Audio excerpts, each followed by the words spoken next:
When your YorkTest parcel arrives, it is imperative that you follow the instructions carefully to ensure that we can process your sample quickly and get your results back to you. First of all, check that you have everything you need to take the samples and post them straight away. Check the information on the customer detail form is correct and complete the blanks. Remember to read the information at the bottom of the form and sign.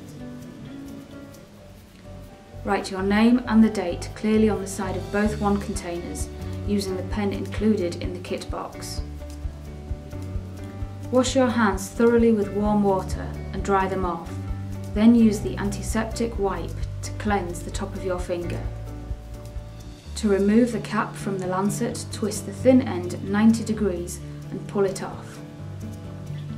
Place the lancet on the end of your finger and press the large yellow button firmly. You will feel a small scratch as the sterile needle punctures your skin. Gently massage your finger from the knuckle down towards the pinprick site to produce a large droplet of blood. All the lancets are single use and therefore will not work again. Holding the wand by the plastic cover, dip the exposed tip into your droplet of blood and allow it to soak up. Slide the plastic cover along the wand and rotate in order to completely soak the wand. Place the wand into the holder immediately after drawing the blood and secure the wand container tightly.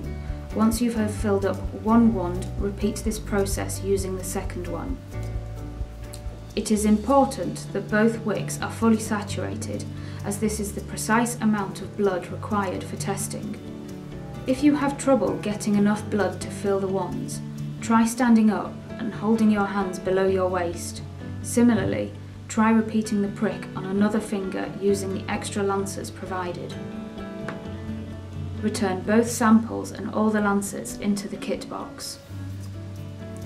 Place the signed customer details form and the kit box into the white prepaid envelope and post immediately using a standard post box.